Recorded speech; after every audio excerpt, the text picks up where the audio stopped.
Welcome to the Kings Beat podcast. I am James Hammond, Kings Insider for ESPN 1320 and the Kings Beat. Joining me today, Fox 40, Sean Cunningham. Sean, how are you? I'm pretty great. It's a sunny day out there, and we haven't had a lot of that lately. So I'm hoping it stays sunny, and if it can get warm, that'd be great too. But it's awesome. I love weather. You know me. I always talk about the weather in this town. So that's why we live in California, James. Needs to be sunny and warm. Sunny and warm. Of course, we are joined by Brenden Nunes from the Kings Post podcast. Brenden, how are you? Doing well. Yeah, I feel like we're back talking about the weather. I feel obligated to mention candles. I don't have a lighter near me anywhere, but Sean's got it going here. But I got it. I got calendars. I got candles staring me in the face, unlit. But it is what it is. We play on. We play on. I don't have a candle. I do have a giant cup of hot tea. Nice. It's a pretty big cup. Oh, I think this is an Alaska cup from this. What kind? From my trip. I like to mix my teas. So I have a black cherry tea mixed with a peppermint tea. A little bit of honey. All right. I drink a lot of iced tea. Iced tea is like my go-to. Yeah, iced black I like tea, no sugar. Oh, see, my mom was born in Oklahoma. Sweet tea has been part of my life forever. So do it too sweet. What's going on? Okay, number one, we are a Blue Wire podcast, so big shout out to Blue Wire. Number two, we are sponsored by Prize Picks. I have been having a rocky up and down last couple of weeks when it comes to Prize Picks, but I think overall I'm pretty far ahead. I have stumbled upon this secret stat, which is Keegan Murray dunks. So 0.5 dunks, and I choose more every time. So I highly recommend the Keegan Murray 0.5 dunk. It usually is a nice little thing to I don't know, tie all of your selections together. Give Prize Pick a shot if you'd like. To me, it's been a lot of fun. I've been playing all season long. For a lot of the season, I was just getting clubbed, which was not great. I do know one of our media friends had a big night. It is entertaining, isn't it? One of our media friends had a huge win yesterday, I believe. Someone came home with like $250 and posted it on the interwebs and everything. So good for them. Yeah, it's been a fun run. So if you are interested in Prize Picks, there is a link down below in the description, and you can go to that link. I think it's KINGSBEAT is the promo code. They'll match up to, I think, $100 in new money if it's your first time playing Prize Picks. And especially with all the football coming up this weekend, it should be a really good time. And Kings are on the road. Maybe it adds a little bit more while they're on the road because you have a little bit more to tune into. All right, let's get to the basketball side. Or we can get to the business side. Number one, give us a thumbs up and a rating and review if you don't mind. Subscribe to the channel. We've been doing good work here for a long time, and we love what we're doing and want to continue doing it. But before we get into that, since people love our beginning rants, can I just ask Sean if he either already went bowling today or is planning on bowling later today? How dare you? Does this look like a bowling shirt? This does kind of look like a bowling shirt. Shirt. Absolutely looks like yeah, it does. It's just a Nike golf shirt, you know? Sure. I guess it could double as a bowling shirt. All right. You look like not a good look. I will say this. We had a shout out my boy JT, who I work with over at Fox 40. He works on our assignment desk, and he had a birthday recently, right after the first of the year. And so this guy loves to have a lot of people around for his birthday. Like, he tried to get people to come into this, like, one of the Sacramento area clubs, and everyone, you know, the type where you pay admission or wait in a long line or have dress codes. I said, bro, no one's doing that. No one's trying to have bottle service for you and spend all this money, bro. We're not going to do that. So we did a like a punch bowl, like a private one of those, the other side of the room, and it was great. There was a lot of people that showed up for it. Everyone, it was good success, and they had a bowling alley there, and on one of the moments, there's just people just taking shots down the lane that just to see how they do. They're not really playing. It's basically an abandoned game that somebody walked away from. And I went up there and I just threw it down the way. Everyone was going gutter ball and all this stuff. And I just went down there, chucked it down there and bowled a strike. Probably had that shirt on too.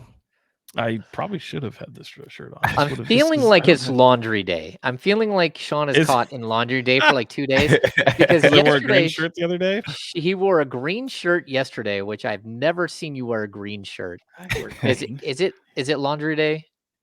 No, it's. I will say, like I have gone a little deeper into the closet lately, and I've gone through and taken some inventory. I go, I've never really worn that, but so like the darker colors are a little more slimming, so it's a good thing. And I went with the green. I've got many purple ones. I don't wear a purple shirt at the Kings games. We frown on that. So, but yeah, man.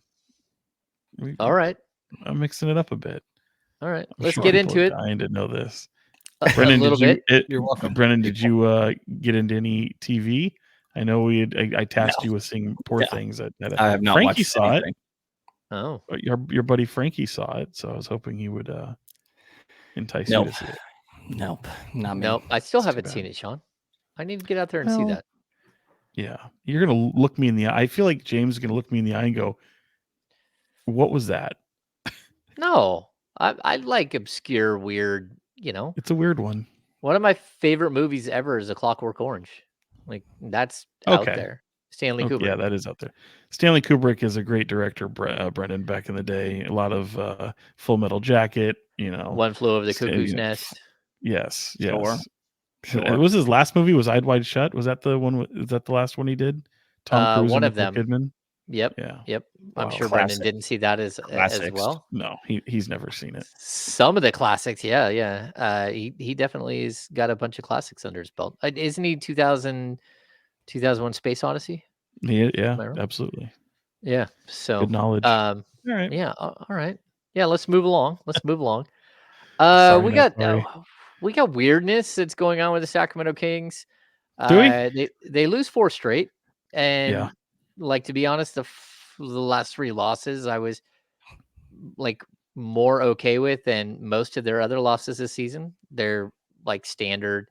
I mean, blowing a 22-point fourth quarter lead is one thing. Losing by, by 1 point when you had an opportunity to go up 6 with 18 seconds left, that's another thing.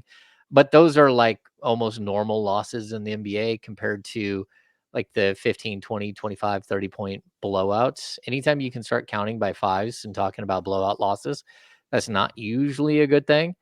But then, they settle in, they figure out a way to take down the Atlanta Hawks. It was kind of a weird game, but I think we have this weirdness that's going on where for whatever reason, De'Aaron Fox doesn't look like De'Aaron Fox all that much on the court. At least he didn't last night. And like we've got some weird stuff going on off the court. Like, where are we at, guys? Where do we take this discussion from here? I don't know. I mean, we mentioned it in the last podcast. There's a funk. There's this weirdness that's just hanging over the team a little bit, and I think it has everything to do with how number 5 is feeling. And there's part of it is there's the dog days of the season. Part of it is some pretty frustrating losses, I would imagine. And really you're getting into the trade deadline stuff. I think that also plays a role with some people on this team.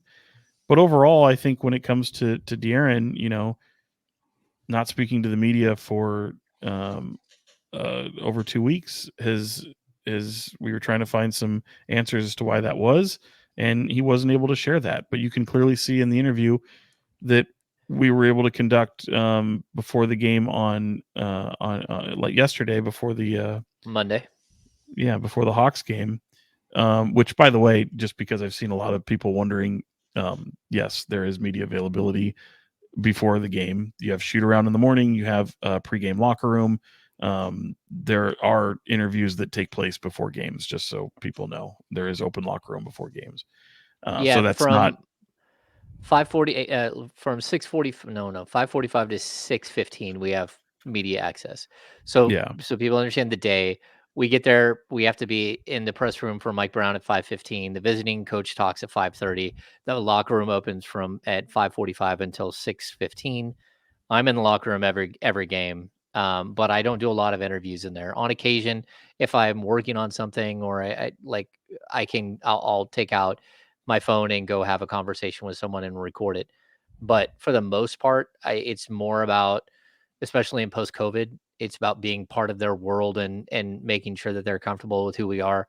Lots of off the record conversations and basic nonsense. Like tell you Sasha Vezenkov doesn't like anything on his food at all. He wants bland food all the time. It's one of the reasons why he's looking around and like I'm not sure about this US thing that like all the food has too much flavor.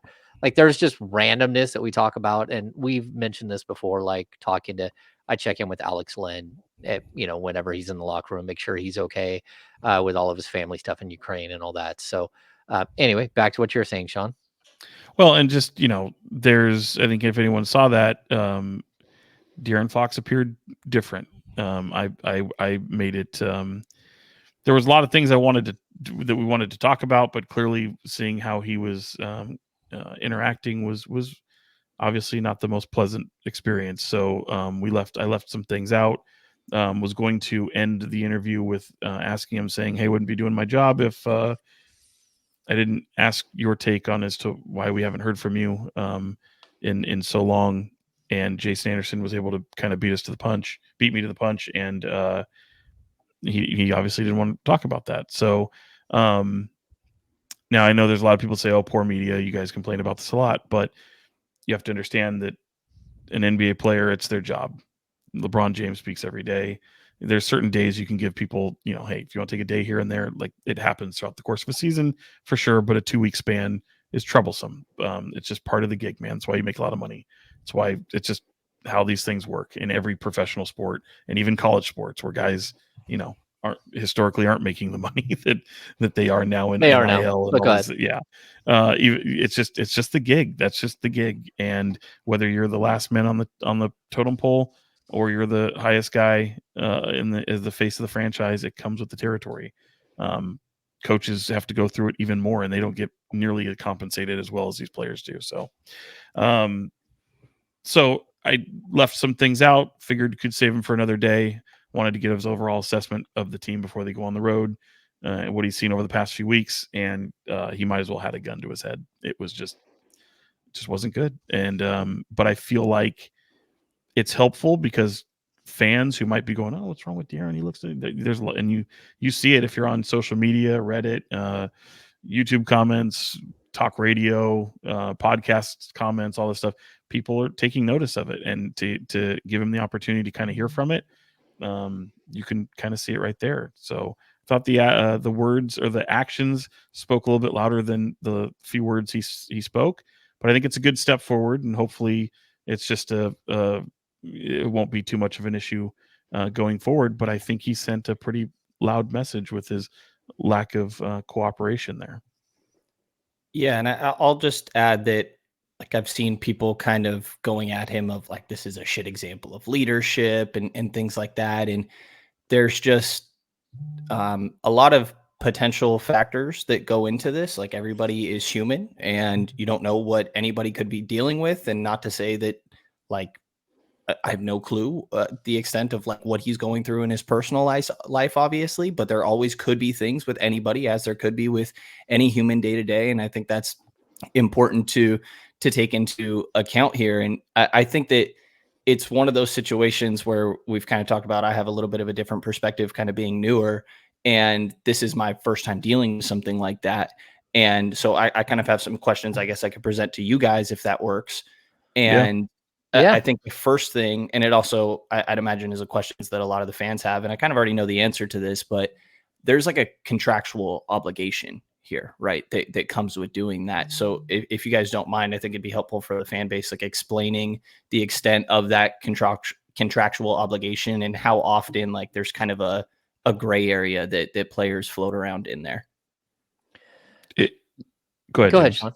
No, go ahead. Well, in terms of what contractual obligation to speak to the media? To speak with media, yes. Yeah, I mean, it's the gig. Like I said, everyone is required to do it. Everyone has to be made available. The way it works is you put in a request. Hey, when you talk to this person, whatever, shoot around, practice, post game. I'll give you an example. Like, it's not exclusive to De'Aaron Fox. I think if people have paid enough close enough attention, you don't hear from Harrison Barnes all that much. In fact, you didn't hear about it last night, and he was 1 point shy of a season high, and he hit the 30-point plateau for the second time this season. And Domantas Sabonis said he won him the game.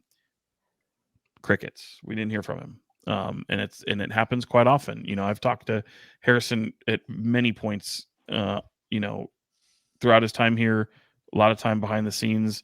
I know he's a guy that typically has a routine, and I respect the routine. And there's things that, I can usually get him at practices or shoot arounds, but he's also a guy that you see in linked to a lot of trade rumors right now as well. And I think he's a guy who's conducts himself in a certain way, and there comes a point sometimes where he will be a little bit absent. I'm not excusing the behavior because we've seen it before. But again, this isn't exclusive to Fox. You've got guys that just for whatever reason go through these things, right? And it's just tough that but it's part, again, to your point, to your original question, it's part of the gig. Look, people are human. We understand that. Like, there's ups and downs in everyone's lives. Just because you make a lot of money and have a high profile job doesn't make you any different from anybody else in this world who's on the grind and feeling some kind of way. But those things, when you are in the public eye and you have a routine of being one way and then all of a sudden it's different, and then you don't have necessarily a reason communicated or conveyed for that reason, it becomes problematic. You have to be able to communicate that somehow so that the media can protect you in that way and say there are things at work. Look at Ben Simmons' situation. If there was a mental health aspect, and you've seen how that played out in recent years, but make no mistake, De'Aaron Fox not speaking to the media, he's not the first player not to do it in the Kings era. These things happen sometimes, and you deal with them, and they shouldn't last 2 weeks, but there are ramifications that come with that from a league and team standpoint. Okay, and I would add this, like, a couple things. Number one, like, Sean and I both known De'Aaron Fox since he is a 19-year-old kid with spiky hair. I've never really had a problem with De'Aaron Fox at all. No. Like, he's cocky, he's brash, he's a lot of fun. He's also very quiet, but he's a good dude. Like, I've had plenty of interactions with him, and I don't think like he and I have ever had like a crossword where we needed to sit down and have discussions. Now, like DeMarcus Cousins, sure. Multiple times there were times where he and I needed to go have like a conversation away from everybody else and clear the air on things, whether it was something I wrote, something I said on TV, or something on the radio, whatever it might be. Like, that's kind of like who he was. With Fox, never been an issue. Never had an issue, a crossword with Harrison Barnes. But I also add, in this specific situation, we had the game where the Kings got blown out by the Pelicans. Um, and I asked Mike Brown a question about accountability with players and players not showing up. Then they go on the road, and while they're on the road is when he stopped talking to media, right? Like, I wasn't all that aware until they got back that he hadn't really spoken to the media. I think what we've seen now, where it comes down to, one beat writer on the road, no one is standing in front of cameras for NBC Sports Bay Area. You're not getting player interviews after games. You're not getting any of that stuff now. We're not seeing any of that go either, even if it's on social media. We're not getting what we used to get from when the team is on the road. And that's not, I don't think it's a team fault. I don't know what the deal is there. I'm just going to say, if you're waiting around and watching post game and hoping that you're going to get a player interview, you're probably not going to, right? So when they get back, it wasn't until then that we started to realize that it had become an issue while they were on the road. And then we've had a couple of days of practice and stuff where they're not going to talk. And now we're 2 games in. And so I think this thing quietly snowballed without us really realizing that it was snowballing to make Sean laugh. We had this Yeah. great We it's a long you have to probably explain that. We'll explain that. Like we had this moment with Bogdan Bogdanovic when he was a young player where Sean asked him if the game kind of snowballed on him, and Bogey just kind of looked at him and then looked at me and then looked back, and I'm like, "Do you not know what snowballed means?" And he goes, so I had to explain to him what snowballed meant, like where, it's like a little tiny snowball and it starts rolling down the hill, but he keeps collecting more snow and it gets bigger and bigger and bigger. He's like, "Oh, okay, I get what you're saying. Yes, it snowballed." That's what he said. So we had this moment, and then Sean and I got to see Bogey yesterday. He was in town with the Hawks. He commented on my beard, which he was not used to. And for Sean, what did he say to you, Sean? Yeah, I saw him in the before the game, and he said, "Hey, Sean," and I set up that he was talking to somebody else, and I didn't mean to interrupt him because I was setting up a tripod off to the side, and he just looked at me, and he goes, "Snowball." Remember that? I just start laughing. I start laughing. So I hope he doesn't Yeah, call me Snowball from now on, but I guess there it you would go. probably fit.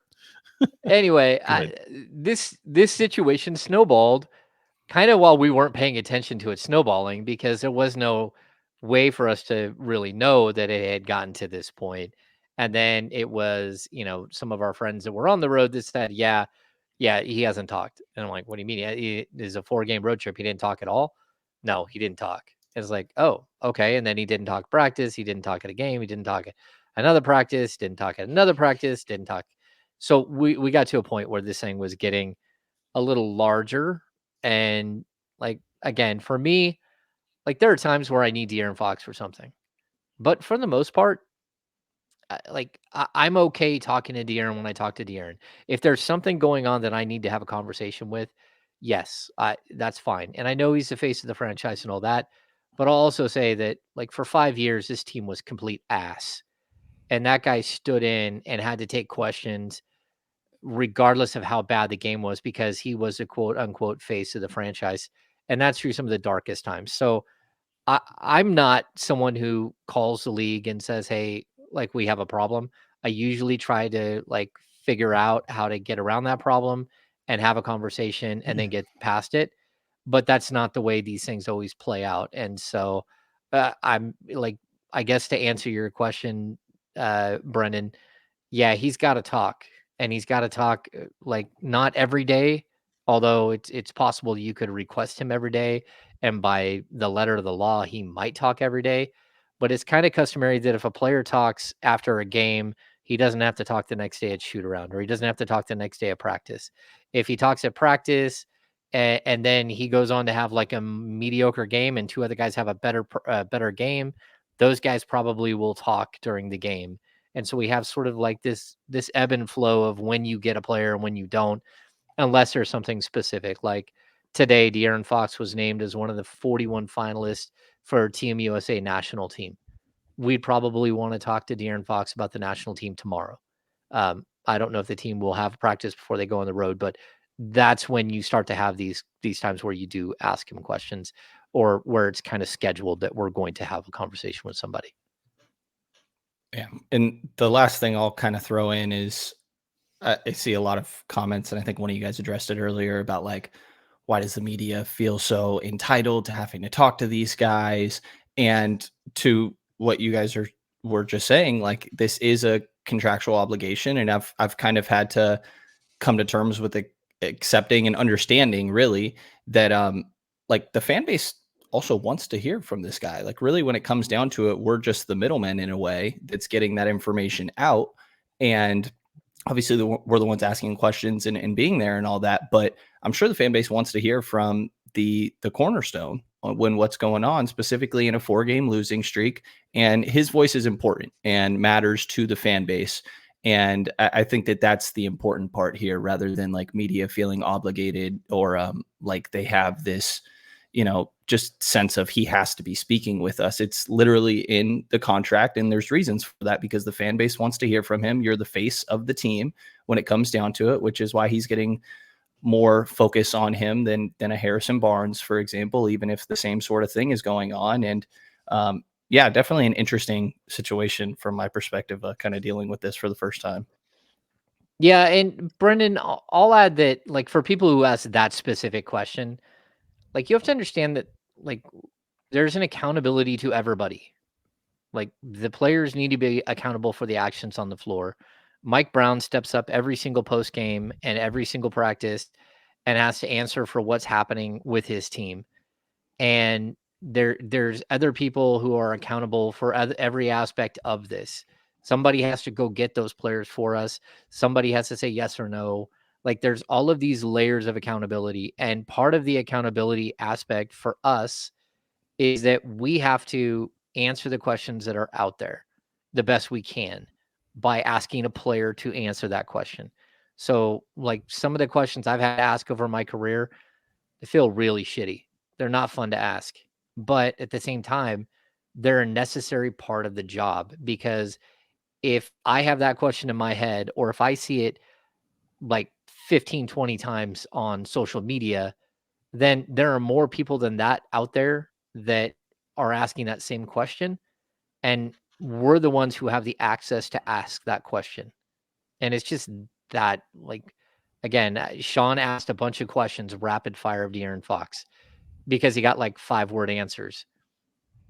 That's Sean's job, is to go in there and ask those questions. And just like it was Jason's job to ask the awkward question in the room, the delivery isn't always perfect from all of us, but at the same time, that's our portion of this accountability. It's our part of what, like, has to be done in these situations. And again, it's awkward. It doesn't feel good. It doesn't, when a player is about to get traded or a coach is about to get fired, like, those are tough things to have conversations about. And that doesn't mean you don't. You just have to be gentle with it the best you can. And sometimes you got to hit somebody with a question that is slightly awkward because we need the answer. And so that's where we're at. Does that make sense, Yeah. Sean? And not to belabor the point, because I know we want to move on, but I'll say this, like, I think it needs to be said, like, this is these are usually matters that happen behind the scenes. Yeah. We're only talking about it because this has been dragged out into the public for so long, and people have been wondering. And obviously there's the interview yesterday, and I think that interview, like I said, spoke louder than the words he said, because people are like, what the hell is wrong with him, right? And look, I can just tell you right now that thinking that how I operate, I don't, not to sound callous, but I don't consider my other media peers necessarily when I do my job. And so if I thought he and I might have had a problem, I have gone to him a week ago and to make sure that, hey, if you've got a problem with me, let's talk, right? Mhm. I thought maybe there might be a problem with me directly, based off of how a tweet I had during the Pelicans game. James talked about the question that he asked to Mike Brown. Well, I had a tweet saying it's embarrassing that the Kings had let Keon Ellis, a two-way player, answer for another blowout loss, and I stand by that, because that's embarrassing. Nobody should want that to happen, because he didn't hardly play in that game. He wasn't really in the rotation, and they were already down 50 by the time he got back into the game. So I stand by that. And when I asked De'Aaron about it, he said he was not upset with me at all. So I would not have reported that just now, but now things have come to light, and people are like, probably heard my interview, go, boy, De'Aaron Fox is pissed at that reporter or Jason Anderson. And it's, no, I can tell you that at least, unless he's lying to me to my face, that he told me that was not the case. So again, these things usually happen behind the scenes. That's between, the reporter or whoever else. But I think there are bigger factors that are playing a role in this situation with this team, because it's bigger than just De'Aaron Fox. I outlined what, there are many things that are kind of happening at the moment, and it's weird because typically this is behavior of a losing team. And granted, they've been in a little bit of a tough stretch, but they have the identical record to last year at this time, and it feels completely different. And I think that's the perfect segue to say, what the hell is going on with this basketball team? Can I get one more in there? Sure. Yeah. This is not like a question of De'Aaron's character. at all. It's just a complicated situation behind the scenes. I don't think it's a reason to question his leadership or things like that, albeit like throwing De'Aaron Fox out there throwing Keon Ellis out there twice after blowout losses, after the Boston one, which he actually did play in a bit, but the New Orleans one where he didn't play until the game was totally out of hand. Like that's not on just Fox. It's like there's like 7 guys that play consistently. Like one of them should probably be the ones owning up to this. And so I just want to get in, like, we're addressing it as you guys said, because it's being talked about so much with the fan base, but it's not meant to be an attack on De'Aaron or a questioning of his character or anything like that. No, and in fact, he's the most cooperative, one of the most cooperative players we've had in Sacramento during at any stretch. I mean, he's been here for a long time now, and he's very, very cooperative, and that's why it becomes such an issue when your franchise doesn't talk for 2 weeks and you have body language and short answers that way where there's clearly something going on. So you have to ask about it. So no, he's great in dealing with the media. He's always accessible. And that's what makes this so polarizing, because it's out of the norm. This isn't something that, sometimes you have to, the old expression, pulling teeth to get a guy to cooperate. That happens. Some of these guys, as great as they are, and the personalities, everyone's different. Some people would rather not. I mean, they all would rather not, but some people take a little bit more budging and kind of urging to have to do the job. Yeah, and I would like to wrap it up. Like, our job is to advocate for the questions that need to be asked. And that means that a lot of times we're advocating for you, the fan. And like, if you've watched this podcast long enough, you probably have got to know, like, sort of who we are a little bit as people. And sometimes it gets combative. Sometimes it's not an easy game. I've lost my cool once or twice. One time really bad, on a media relations like situation a couple of years ago, and it's not always a good scene, but we're fighting for things like access, for things like injury reports, for things that should matter to you guys, for transparency, for honesty, and for things that, like, sometimes get hidden in these situations. And so, like, this is not about arrogance of us demanding something or anything else. It's about straight up trying to provide the best coverage that we can for everyone. And so I hope people understand that. Like, we're not like the big bad bullies, and we're also Sacramento media. Like, we don't have a reputation as New York media. We're not literally burning guys to the ground every 2 seconds. So, a guy misses a shot, we're not running him over with a car. Yeah, there you go. Exactly. No, I mean, like, literally, I think we all think of the game differently, and I think you've seen that if you've watched this podcast or listened to this podcast for any amount of time. Like, we all analyze the game, we all think of the game differently, we all have very different opinions, but when it comes to providing coverage, that's what we're here for, and we're trying to fight for that all the time. And I again, like, this will blow over, and Fox will be Fox, and hopefully it's sooner rather than later, because again, I don't want to misrepresent who he is. To me, he's always been a good dude who's always taken care of us and always been more than willing to talk, even in the darkest of times. I mean, sometimes we made the game out of guessing which color do-rag he would wear during the pandemic after, in post game, just to lighten the mood, because the team was losing by 30 every night, and that's just not fun. And the fact is, he stood there and took it every single night. So, like, it's just, we're in a weird situation. So, and I want to say one more thing real quick. It's actually admirable in a way, because it's his face out there, it's his reputation, and he's the one that's going to be dragged through the muck as a result of the actions. And if he's going through something, he's giving himself the time to go through it, all the while knowing that that's going to take place. And if he's doing something to prove a point, he's doing so knowing that he's going to have his name dragged through the muck, and there are ramifications that come with it. So if he's doing it to prove a point, he's okay with that. Makes sense? Yeah. Like, all right, let's move on. It's not like he's going to be caught off guard by any ramification. So, no, I hope not. And I hope it doesn't hit him in the pocketbook. Right. Like, I'm not a guy. excuse me, a guy who calls the league and says, "Hey, like what's going on here?" I'm somebody who tries to take care, but who tries to work through the situation in front of me, and hopefully it works out for the best. Um, let's talk about sort of the weird thing that happened on Monday night, and that is Harrison Barnes looked like Harrison Barnes. And Brenden, I'm going to go to you because, to be honest, I don't know how else to explain it, but like that's what we've been talking about the whole time this year. Harrison Barnes has just been shelved more than he has gotten old or something else. At least that's what it felt like. Yeah, it's kind of weird. I don't know.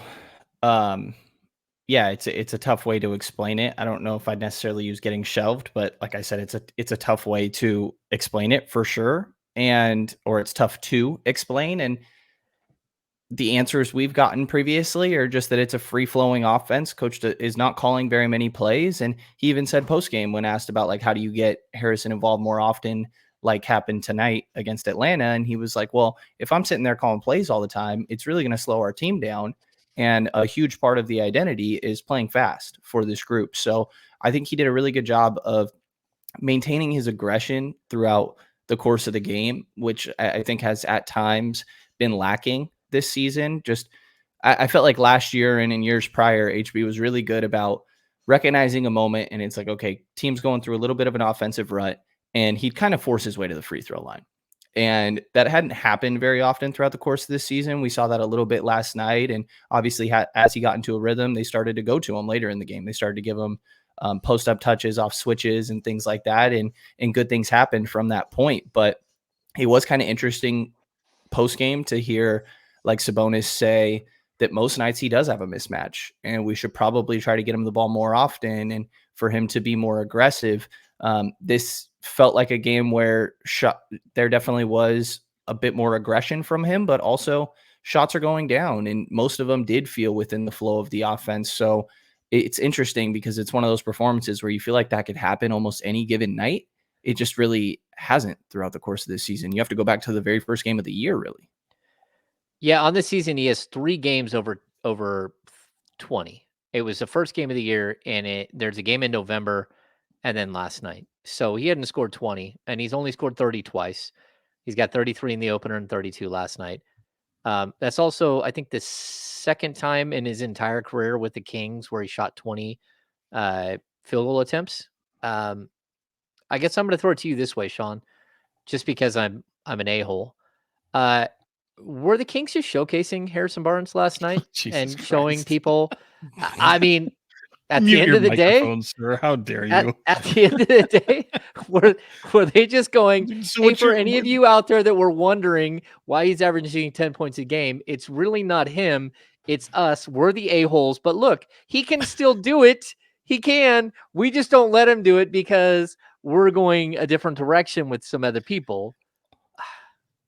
the way to ask that, the way to answer that is, I mean, they weren't showcasing him. He showcased himself.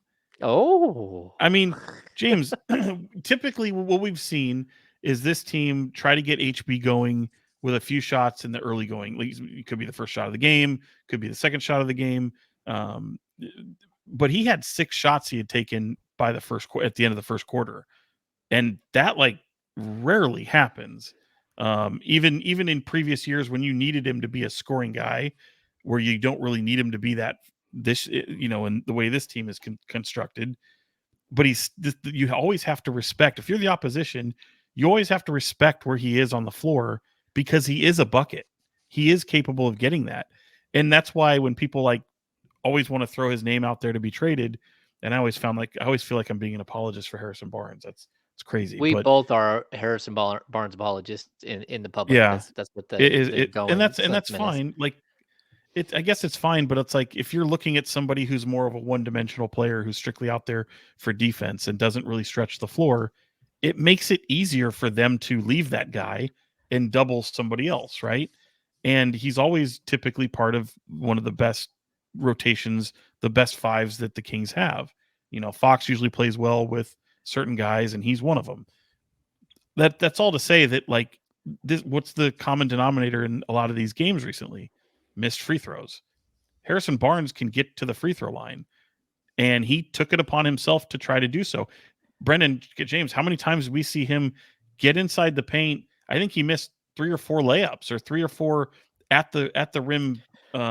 He missed 2 attempts. bunnies to start the game. Like, he started Yeah. 4 of 6, and the 2 he missed were literally layups. Like, he just and I think he broke 3 or 4 on the night. Yeah, he was. I mean, the dude was a man on a mission, and he was ready to snap this losing skid. It looked like. Now, I don't know that he went into that game thinking I'm going to get 20 shots, because that was wild. But again, they don't need to win like that. You'd like to see some, even out there. Like, he doesn't have to go out and score 30 points. He doesn't even have to get to the 20, but to have maybe a little bit of a scoring impact, getting to the free throw line to get easy buckets, but more than anything, really help rebounding, which is tough. I know everyone focuses on that, but he plays with Domantas Sabonis, who gobbles up everything. Guy had 20 rebounds last night. He can certainly do a better job. He and Keegan Murray, both as bigs on this team, can do a better job, but those are harder to get when he was playing on this team with Tyrese Halliburton, and you didn't have Domantas Sabonis, and you're playing with a guy like Rashawn Holmes, who doesn't nearly rebound the ball like Domantas Sabonis does. So look, it's just it's interesting. They need to snap the road. I think they made several adjustments. You had Harrison Barnes, you saw Davion Mitchell being a factor and get the crown after the game.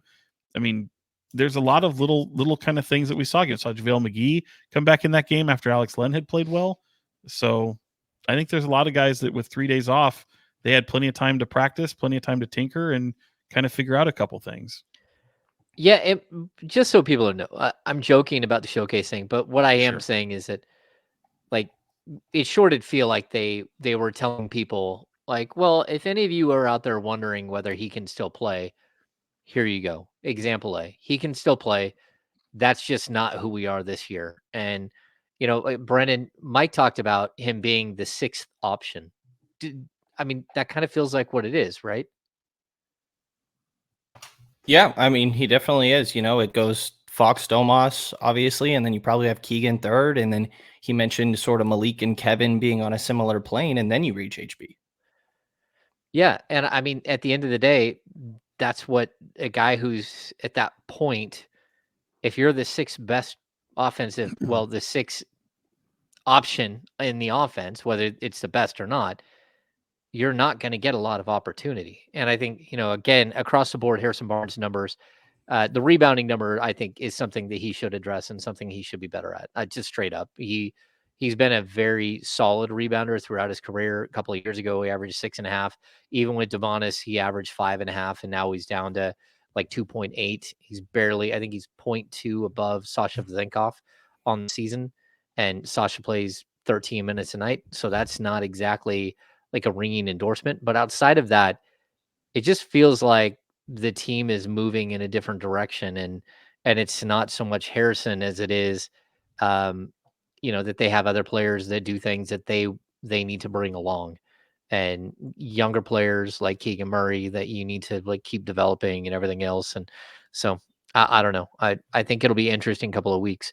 Can I throw a Mike Brown quote in here from post game, because it was interesting to me, the rotational changes that Sean kind of pointed out. Like, it feels like that backup center and point guard thing has been finagled with a lot this year. Like, whether it's Keon or Davion, or it's been Malik recently in that backup point guard, or the backup 5 going between Len and JaVale, and maybe mixing in here and there some like Trey or Sasha. But Coach told us previously that he was going to kind of roll with the same lineup, and obviously he changed it up a little bit. And I think it was Sean, you asked him kind of about the importance of closing out that game after blowing a couple leads, really. And the quote from Mike was, quote, "Those losses were tough. They hurt, but it also made us reflect on what we're doing, starting with me. So I had to watch the game and break it down and give these guys answers as to what should happen on both ends of the floor. And tonight was probably the first night that there was a comfort level in a while in all of us, starting with me, knowing what we're going to do offensively with the basketball and then how we're going to defend defensively." End quote. Definitely interesting for him to be like, this was maybe the most comfortable I've been going into a game, and us as a team.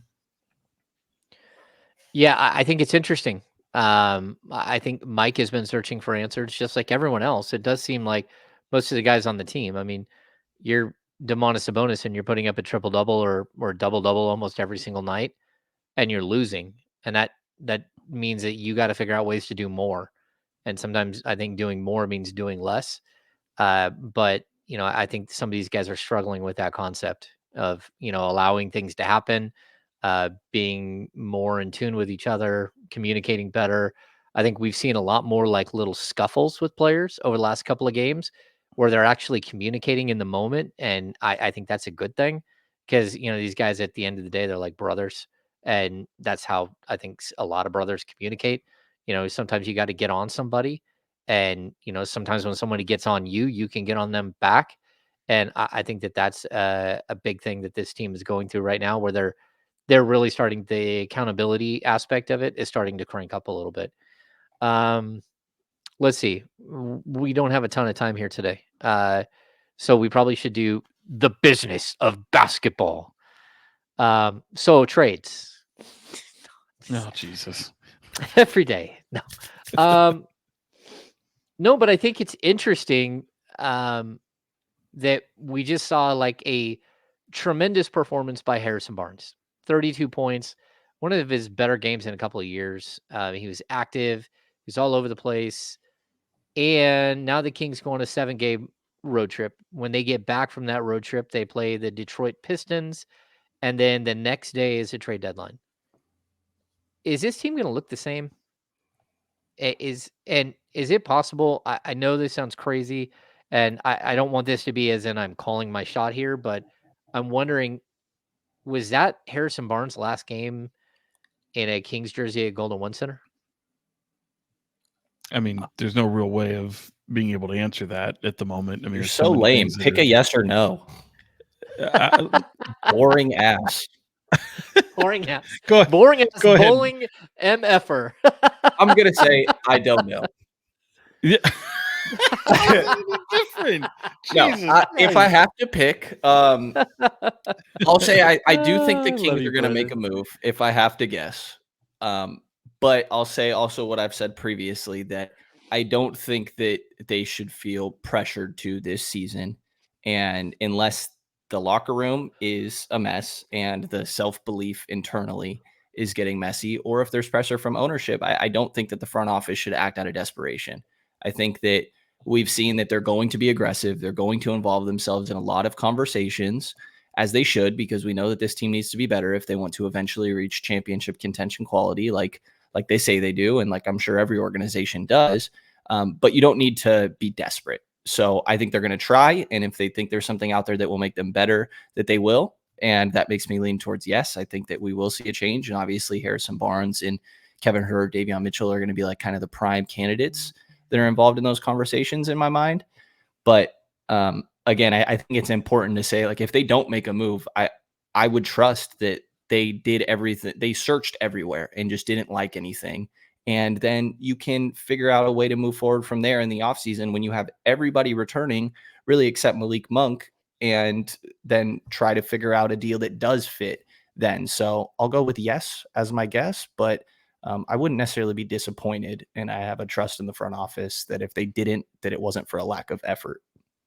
Yeah, I think I'm going to sound a little bit like a broken record. I think they'd like to make a move. I think they've identified areas of need they'd like to improve, but I don't think of the areas that they've at least the people that could be attainable for what they're willing to give up.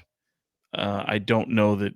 I don't think that they can truly attain what they want for what they're willing to give up, and it's not going to be for lack of trying. I think they're going to still do everything they can to improve this roster, even this season. But at the end of the day, they double down on, we want to see this, we want to keep the team together. We want to see what this team can do. I think they do still want to upgrade that, make no mistake. But from a consistency and continuity standpoint, I think they want to see what this team looks like by and large in the playoffs again. Even with knowing that their problems are the same problems as they had last year, if they can somehow upgrade something, that they'll do it. But I think they're totally comfortable with the roster that they have going into the playoffs again and seeing if they can get any further into the rounds of the postseason. But fans should not look at one of the reasons I'm leaning no, that I don't think Harrison Barnes will be moved, is because I've thought Harrison Barnes would be moved for years, and he's still here. So I think I kind of have to stop thinking that he's going to be moved, especially after they've just extended him. So I don't think fans should look at the lack of inactivity as idle hands. And I think if you have to understand that getting into the offseason, being in the draft and all those kind of things is a really big part of improving this team. It's not just the trade deadline. Certainly trade deadline helps, but there are many moments throughout the year that you improve your team, and sometimes the moves you don't make are the biggest ones that end up being the best moves overall. So I don't think a lot of fans will like to hear that, because they want to, they probably don't have a high belief that this team can make it, that can sustain a playoff run, and they might be right, but it's a process. And there are moments that this team is designed to be able to have pieces around them for years to come, and it build off that continuity. And hopefully, they can add a piece or two that are going to be key cogs in that wheel, but the wheel's still spinning in motion. It's not ending anytime soon. So they like the group they have around them. Okay, I'm going to answer it this way. I hope they don't make a move to make a move, because that would be a mistake. But I hope they make a move because 42 games in, I don't think we're convinced that this team is the same team they were last year. I don't think we're convinced. Well, I don't think I'm convinced that they're a playoff team. They're a play-in team, but at this point, the way they're playing, I don't know. I don't know if they're a playoff team or not. And I thought I would have known that by now. And I thought for maybe most of the season that, oh yeah, this is a playoff team. But they've looked shaky, and their behavior is shaky, and like there are like major glaring questions that you still have with this roster that need to be addressed. And I think the biggest thing, Sean, you pointed out, what they have to offer and what they're trying to get, you might not have enough to offer to go get what you need. And if that's the case, that's okay. You need to figure out a way to get more and not just do something that could hurt you long term. So I'm going to guess that yes, they will make a move between now and the time that we see this team the next time, or at least they'll make a move right afterwards because the trade deadline is the next day. But I don't think that they should feel like it's the only way to move forward the season. And if they don't, the season is lost, because like, look, at this point, I don't think that this is a championship roster. And I don't know if it's the second round of the playoff team at this point. Right now they're giving away things that could be really important, like home court advantage, and they're just not playing that well. So it might be time to shake it up a little bit, but not at the just to shake it up. Like, shake it up because you're getting better. And so, yeah, I do think they will be different, but I don't know how much. Does that all make sense? Okay. Yeah. And a bowling shirt, by the way, buttons up. It's not like a polo shirt. Sean, we're just messing with you, dude. I don't know. There might be buttons under there. We can't tell. It felt like we needed a moment of jovial laughter. Yeah. Okay, let's do final thoughts. We'll start with the guy wearing a red A's hat. Yep. Well, damn it. I was going to say, I hope Sean's bowling session goes well. I'll say let's go Niners, I guess. I'm pretty hyped that they ended up winning that game. There's a chance I'm at the NFC Championship game as a fan. Yeah, we will see. Hunt me down. And yeah, I will definitely let you know. Go say what's up to Jerry Rice with you, I guess. And yeah, I guess a selfie with Jerry Rice. Yeah. Sean better hook me up, damn it. It is, I gotta say, it is wild to see my favorite football player growing up, and I'm not even saying arguably, and the greatest receiver of all time, be kind of like a mascot more than Sourdough Sam is at your football game. I mean, look, I'm not making fun of Jerry Rice. I mean, that's my guy. I love the guy. But it's just like, at any point, could you imagine if Tom Brady was like doing what he does? I mean, it's amazing that he does. I mean, kudos to him. He's such a likable, he loves people. He's great, and he's great with people. But it's like, can you picture like Tom Brady doing that? Like that'd be wild. It is wild. Yeah, the first time I met Jerry Rice, it was right after his first year in the NFL, and he was at Sierra College, where they used to have practice in Rockland. And we were walking around the back of the cafeteria, and he had parked his Porsche there that said like Rice 80. And we ran into him, took pictures with him, signed an autograph. He was very nice. He was a very, very young man. That was like, let's say 1987, 86. So long time ago. My dad Good to was see he's still out there. There you go. There you go. He's still out there, like living the dream. Good for Jerry Rice. He looks like he could still be a receiver. He can Yeah. still go get you a touchdown. No, he probably could. Okay, final thoughts. Yeah, hold on to your hats. I think, it's going to be interesting. I hope all of these issues clear up.